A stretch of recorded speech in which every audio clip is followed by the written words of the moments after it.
पूर्वांचल नामा में आप सभी का स्वागत है। मैं हूं शक्ति प्रकाश श्रीवास्तव। फिर सियासी चर्चा में भगवान राम।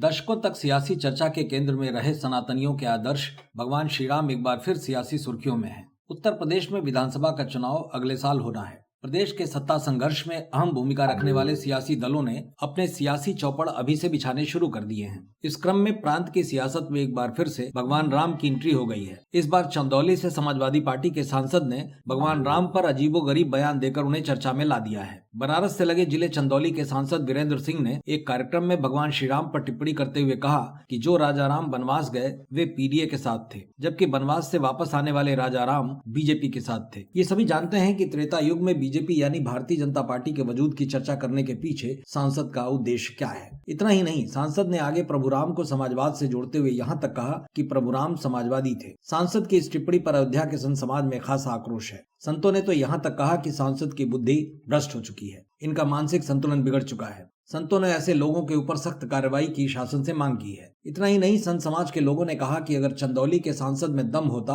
तो सपा सुप्रीमो अखिलेश यादव की पत्नी डिंपल के अपमान करने वालों पर भी कुछ बोलते, लेकिन यह लोग उन पर बोलने की बजाय प्रभु राम पर टिप्पणी करते हैं। ऐसे लोगों को कभी भी माफ नहीं किया जा सकता है। ऐसे लोगों के ऊपर सख्त कार्रवाई होनी चाहिए। हनुमानगढ़ी अयोध्या के संत राजू दास के मुताबिक चंदौली के सांसद ने सही कहा है कि भगवान राम समाजवादी थे। भगवान राम सबको गले लगाकर राक्षसों का अंत करते थे, लेकिन सांसद महोदय की भाव और भावना दोनों ही गलत है। क्या त्रेता युग में भाजपा थी, सपा थी? भगवान राम का यह लोग जिस तरह से उन पर टिप्पणी कर रहे हैं, क्या वो सपा सांसद डिंपल यादव का जिन्होंने अपमान किया था उन पर टिप्पणी करेंगे? लेकिन यह लोग उन पर नहीं बोलेंगे, केवल प्रभु राम पर बोलेंगे। तो ऐसे लोगों के खिलाफ सख्त कार्रवाई होनी चाहिए। उन्होंने पूर्व मुख्यमंत्री अखिलेश यादव से निवेदन किया है कि इन लोगों को समझाए, वरना हमेशा विपक्ष में ही रहेंगे। अयोध्या के ही संत सीताराम दास के मुताबिक हमारे प्रभु राम समरसता स्थापित करने का काम करते हैं। प्रभु राम सभी को गले लगाते थे। पक्षीराज जटायु को पिता मानकर उन्होंने अग्नि दिया। एकमात्र मर्यादा पुरुषोत्तम प्रभु राम जन जन के नायक हैं, जन जन को गले लगाने का काम करते हैं। कुछ लोग हैं जो भगवान को भी राजनीति में घसीट रहे हैं। ऐसे लोगों को माफी मांगनी चाहिए। देश की सियासत में धर्म का जिस तरह से प्रयोग हो रहा है वो एक सभ्य समाज के लिए शुभ नहीं है, क्योंकि धर्म किसी वर्ग विशेष की आस्था का प्रतीक होता है और आस्था से खिलवाड़ ठीक नहीं।